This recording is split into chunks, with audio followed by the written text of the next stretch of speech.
करते थे कि हमने परमात्मा की सेवा करी, क्योंकि समस्त योनि में सरदार योनि है और मानव जो चाहे वो सेवा से प्राप्त कर सकता है। स्वामी जी एक उदाहरण देकर समझाते थे। एक बार एक छोटा सा बच्चा था, उसने राजा की सवारी देखी, उसके मन में आया मैं राजा की गोद में बैठूंगा। अपनी माता से जिद करने लगा, कहने लगा माता जी मैं राजा की गोद में बैठूंगा। कहने लगे अरे बेटा हम साधारण लोग हैं, हमारी इतनी हैसियत कहाँ, न हमारी कोई पहचान है कि हम राजा की जो है तुझे गोद में बैठा दें। कहने लगे नहीं मैं तो राजा की गोद में बैठूंगा।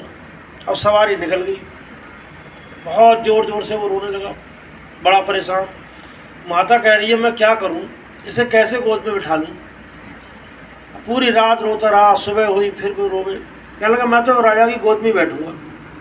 तो उसने कहा अच्छा राजा की गोद में बैठेगा तो उसके लिए कुछ करेगा। कहने लगा हाँ जो तुम कहो वो करूँगा। कहने लगे तो जाओ राजा का महल बन रहा है, वहाँ पर जाकर डलियाँ डालना, और जब तुम्हें कोई मजदूरी दे तो उससे मजदूरी मत लेना। ये कहना राजा का काम अपना काम, अपने काम कोई पैसे लेता है। और इस मंत्र को याद रखना, तुम राजा की गोद में जाकर बैठ जाओ। उसने यही काम करा, क्योंकि उसे जो चाहिए था उसे प्राप्त करने के लिए उसे मेहनत भी करनी थी।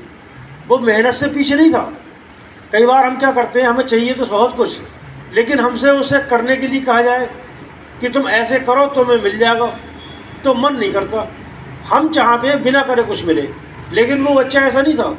कहने लगा मैं सब कुछ करूँगा, बस राजा की गोद में बैठने को मिल जाए। अब वो गया, वहाँ पर जो है उसका महल बन रहा था, वो मजदूरों के साथ शामिल हो गया। अब मजदूरी करने लगा। अब जब सबको मजदूरी दी गई, उसे भी बुलाया गया। मंत्री जी ने कहा तो ये तुम्हारे पैसे। कहने लगे महाराज मुझे पैसे नहीं चाहिए। कहने लगे क्यों? कहने लगे भाई राजा का काम अपना काम, अपने काम कोई पैसे लेता है। अब ये बात सुनी तो मंत्री बड़ा खुश हुआ।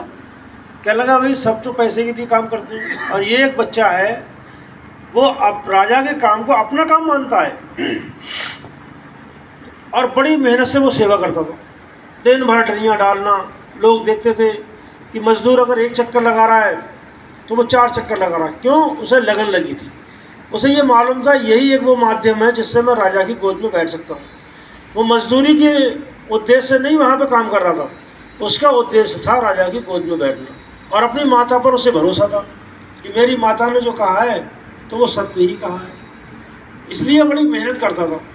अब एक बार जो है राजा का मुआयना हुआ, राजा ने सब देखा तो उनकी नज़र उस बच्चे पर पड़ गई। कहने लगा अरे भाई ये बच्चा बड़ी मेहनत से जो डलिया डाल रहा है। तो मंत्री कहने लगा महाराज ये बड़ा अद्भुत है, ये तो विशेष है। कहने लगे कैसे? बोले जब से आया है तब से बड़ी मेहनत से सेवा करता है, लेकिन मजदूरी नहीं लेता।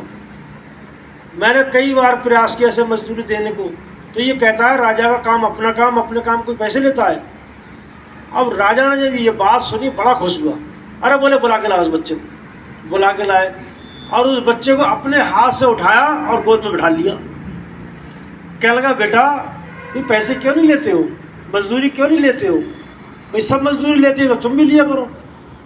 कहने लगे महाराज मुझे मजदूरी मिल गई। कहने लगे कैसे मिल गई? कहने लगे मुझे मेरे जो लक्ष्य था वो मुझे प्राप्त हो गया। कहने लगे मैं यहाँ पर इसलिए आया था कि आपकी गोद में बैठ सकूं। तो मेरी माता ने मुझसे कहा कि राजा का काम चल रहा है, वहाँ महल बन रहा है, तुम वहाँ पर जो है जाकर काम करो, सेवा करो, मजदूरी करो, लेकिन बदले में पैसे मत लेना, क्योंकि राजा अपना है तो उसका काम भी अपना है और अपने काम को कोई पैसे लेता नहीं है।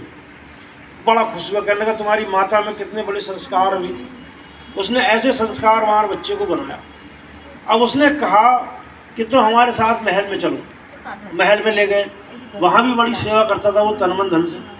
तो रानी की कोई संतान नहीं थी, रानी बड़ी प्रभावित हुई इससे, बड़ी खुश हुई। तो मन मन में दोनों लोग ये सोच रहे थे कि अगर ये बच्चा हमें गोद मिल जाए तो हम इसे राजकुमार बनाएंगे। अब उसने जो है ये बात जो है रानी से कही। रानी कहने लगी महाराज आपने तो मेरे मुंह की बात छीन ली, मैं भी यही चाहती हूँ। कहने लगे तो इसके माता पिता से बात करती हूँ। माता जी से बात करी, माता ने कहा महाराज ये तो आपका ये है, आप चाहे कुछ भी करें, हम तो आपकी जनता हैं, आपके सेवक हैं, जैसा आप हुक्म करें। वो एक साधारण सा बच्चा राजकुमार बना।